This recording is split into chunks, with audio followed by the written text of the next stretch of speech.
आज हम बात करने जा रहे हैं एक ऐसे मामले की जिसने पूरे यूपी पुलिस सिस्टम को हिला कर रख दिया है।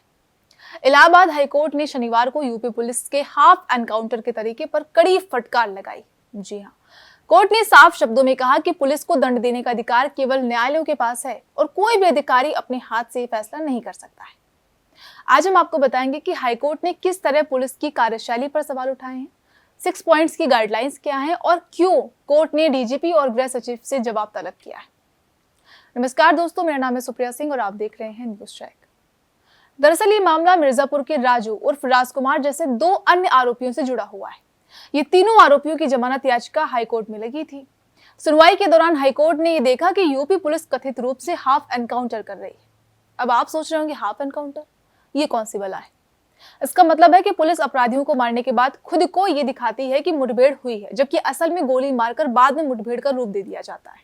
कोर्ट ने इस पर स्पष्ट नाराजगी जताई। उन्होंने कहा कि पुलिस अधिकारी सिर्फ तारीफ, समय से पहले प्रमोशन और सोशल मीडिया पर वाहवाही के लिए अनावश्यक रूप से गोली चला रहे हैं।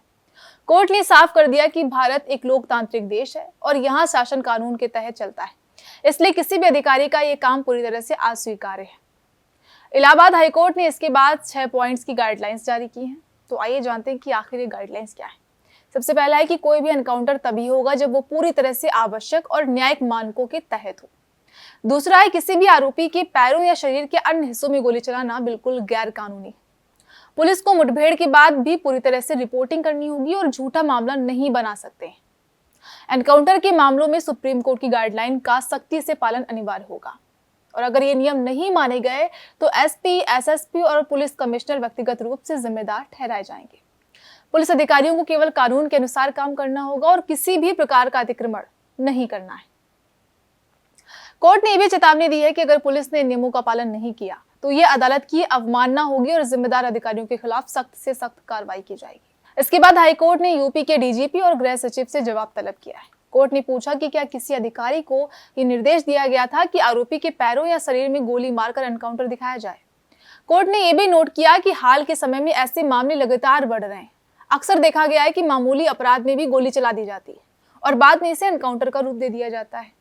यानी कि ऐसा लग रहा है कि पुलिस वरिष्ठ अधिकारियों को खुश करने या सोशल मीडिया पर वाहवाही पाने के लिए ऐसा ही कर रही है। हाईकोर्ट ने यहाँ तक सवाल उठाया कि इन मुठभेड़ में कभी भी पुलिस को चोट क्यों नहीं आती है। इसका मतलब साफ है कि बल प्रयोग ही आवश्यकता और अनुपातिकता का बड़ा सवाल उठता है। कोर्ट ने कहा कि ये एक गंभीर समस्या बन चुकी है। अगर मामूली अपराध में भी गोलीबारी की जाती है तो ये सिर्फ कानून और न्याय की अवमानना है। कोर्ट ने साफ कर दिया कि दंड देने का अधिकार केवल न्यायालय के पास है, पुलिस के पास नहीं। अब बात करते हैं जनता के असर की।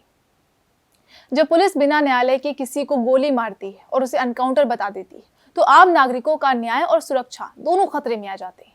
सोचिए, अगर कानून का पालन करने वाला खुद कानून तोड़ रहा है तो आम आदमी कहां जाएगा। हाईकोर्ट की यह फटकार केवल पुलिस के लिए चेतावनी नहीं है, बल्कि पूरे समाज के लिए संदेश है कि कानून का शासन जरूरी है। ये मामला हमें याद दिलाता है कि लोकतंत्र में हर नागरिक के अधिकारों की रक्षा करना सबसे जरूरी है। एनकाउंटर की आड़ में अगर पुलिस खुद कानून का उल्लंघन करती है तो ये समाज के लिए खतरा बन सकता है।